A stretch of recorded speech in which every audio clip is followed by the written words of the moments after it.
क्रमांक की ओर। आज का ये क्रमांक बहुत ही महत्वपूर्ण होने वाला है, क्योंकि आज का क्रमांक एक प्रकार से दर्पण का काम करेगा।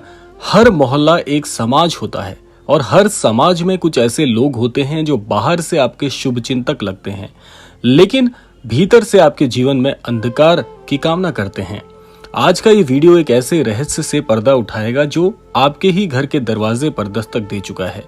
महाराज जी कहते थे, किसी पर आंख मूंद कर भरोसा करना आत्मा की अनदेखी करने जैसा है। तू जिस महिला को अपनी बहन, भाभी या पड़ोसी समझती थी, वो तेरे जीवन की सबसे बड़ी परीक्षा बन चुकी है। इसीलिए अगर आप तक भी आज का ये क्रमांक पहुंचा है तो ये क्रमांक बहुत ही महत्वपूर्ण होने वाला है आप सभी के लिए, क्योंकि आज आप जान पाएंगे कि ऐसा व्यक्ति कौन है जो आपके जीवन में आपकी असफलता की कामना करता है, आपके घर को पूरी तरह से प्रहार कर रहा है और नहीं चाहता कि आप प्रसन्न रहें। इसीलिए इस क्रमांक को पूरा सुनिएगा ताकि संपूर्ण जानकारी आपको प्राप्त हो सके। यहाँ पर प्रश्न ये उठता है कि आखिर वो शख्स कौन है जो आपके घर में कांटे बोने का प्रयास कर रहा है। वो आपके ही मोहल्ले में रहती है, हर त्योहार पर आपसे पहले आ जाती है शुभकामनाएं देने, आपके घर की हर बात उसे पता होती है और आपने कभी शक भी नहीं किया। पर बाबा कहते थे, जो जरूरत से ज्यादा मिठास दिखाए वो जहर छुपाए बैठा होता है। उस महिला की बातें बहुत ही सामान्य हैं, लेकिन उसकी नीयत, उसकी दृष्टि हमेशा तेरे सुख, तेरे परिवार और तेरी संपत्ति पर है। उसका उद्देश्य स्पष्ट नहीं है, पर उसकी चालें स्पष्ट है। अब समझिए कि वो 4 काम कौन से उसने किए हैं जिससे आपके जीवन में कठिनाइयां आपको प्राप्त हो सकती हैं। आइए जानते हैं पहले वो कौन से 4 काम हैं जो आपके घर पर चोरी छिपे हो चुके हैं, जिससे आप आज पीड़ित हैं, किसी न किसी प्रकार से आपको दुख प्रदान कर रहे हैं। कि सबसे पहले उसने आपके घर में कलह का प्रयास किया है, यानी कि आपके घर में किसी न किसी कारणवश क्लेश हो, किसी न किसी कारणवश बहस हो, किसी न किसी कारणवश घर में रहने वाले लोगों में आपसी मतभेद हो। उसने आपकी पत्नी को आपके खिलाफ भड़काया, उसने आपकी माँ के कान आपके ही विरुद्ध भरे। वो रोज कुछ ना कुछ कहती गई, जिससे आपके घर का वातावरण विषाक्त हो गया। नीम करोली बाबा कहते थे, जहाँ कलह है वहाँ लक्ष्मी नहीं टिकती। और आज देखिए घर का सुख कैसे खराब हो चुका है, कैसे घर की 4 दीवारी में रहने वाले लोग एक दूसरे का मुख तक नहीं देखना चाहते, कैसे छोटी छोटी बातों पर बड़े से बड़े क्लेश उभर जाते हैं। बच्चों का पढ़ाई पर मन नहीं है, काम करने वाले लोगों का काम पर, अपने व्यवसाय पर, अपनी नौकरी पेशा पर बिल्कुल भी ध्यान नहीं है।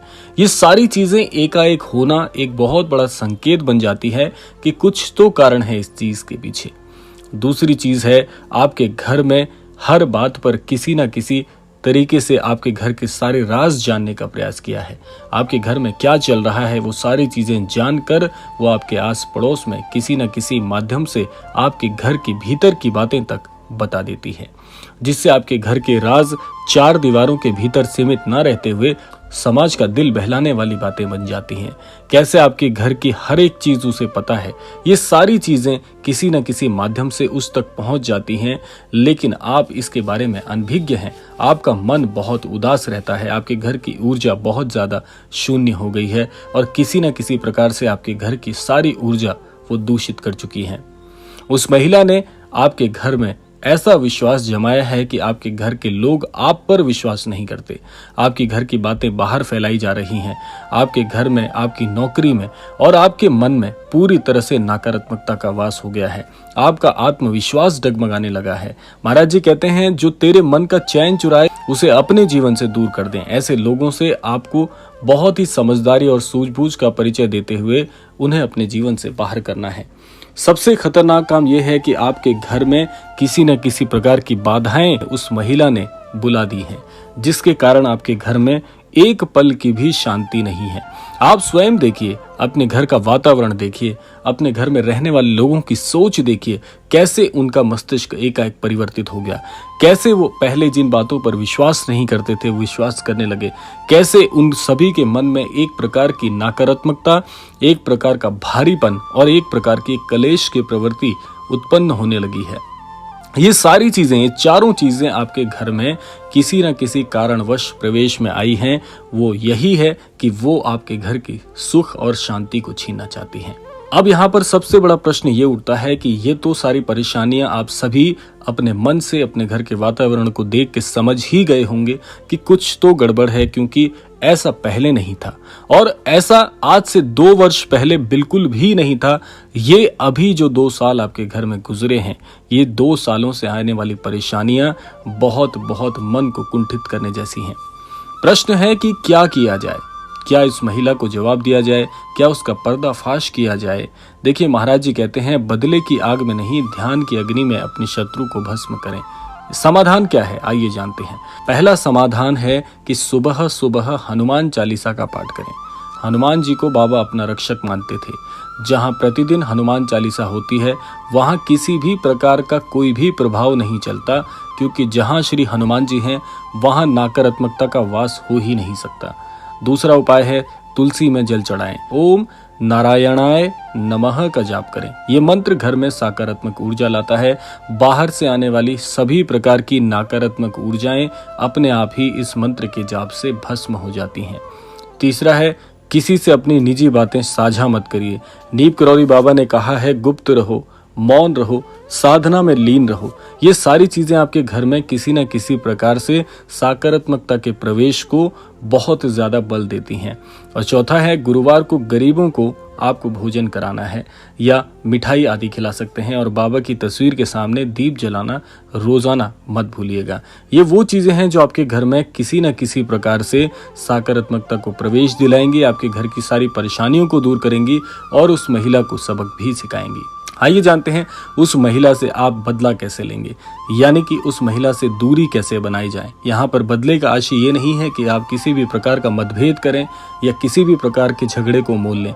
देखिए, महाराज जी बहुत ही स्पष्ट बात कहते हैं कि अपने दुश्मन को समझदारी से, यानी कि किसी प्रकार की ऐसी युक्ति से हराएं जहां पर किसी प्रकार का कोई मतभेद भी ना हो और किसी प्रकार का कोई आपसी कलह भी ना हो। यानी कि आपको केवल दूरी बनानी है, यानी कि आप उसका सामना करने की कोशिश ना कर, उससे बहस ना करें, बस अपने दरवाजे बंद कर अपनी ऊर्जा बचा कर रखें। बाबा जी कहते थे जैसे सांप से दूरी बनाना ही रक्षा है, वैसे ही चालाक व्यक्ति से दूरी ही समाधान है। वह खुद अपने कर्मों का फल पाएगी। और देखना, तुझे बस अपने घर को एक तीर्थ बना देना है, हर कोने में दीप जलाना है और उस महिला की परछाई तक अपने मन से दूर रखनी है। देखिए, संसार में सबसे बड़ी तपस्या है विवेक की रक्षा करना। तो अगर अपनी चेतना जागृत रखेगा तो किसी प्रकार की द्वेष वाली ताकत आपका कभी कुछ नहीं बिगाड़ पाएगी। बाबा जी की छाया आपके घर पर है, ये सोचिए। उनका आशीर्वाद आपके हर संकट से बाहर निकालने के लिए प्रयासरत है।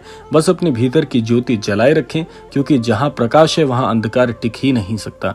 तो ये महाराज जी के कुछ ऐसे उपाय थे जो अगर आप इस भांति कर लें या इस प्रकार से कर लें, निसंदेह आपको इस परेशानी से मुक्ति मिल जाएगी। और इस वीडियो को हर एक उस ऐसे व्यक्ति तक पहुंचाएं जिसे शक है कि कोई ना कोई इसका नुकसान कर रहा है।